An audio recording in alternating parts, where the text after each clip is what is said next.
চাটনি, তার সাথে রয়েছে ফুলকপির তরকারি মিক্স ভেজের মধ্যে, তার সাথে রয়েছে এখানে চিকেন। ও হো হো, দেখো, ও লাল লাল, বেশ নরম গরম থলথলে চিকেন, তার সাথে পাঁপড় রয়েছে, তার সাথে স্যালাড রয়েছে। চলো খাওয়া যাক।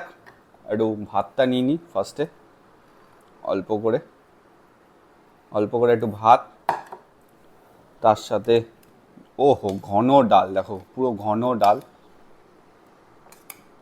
একদম ঘন ডাল, তার সাথে হচ্ছে এখানে আলু পোস্ত ভাজা, একটু আলু পোস্ত ভাজা নিয়ে নিই।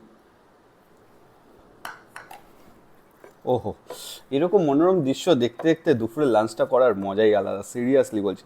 রয়েছি পার্কিং বিচ রিসর্টে। হুম, দুর্দান্ত এটা খেতে। ও নেক্সট আইটেমে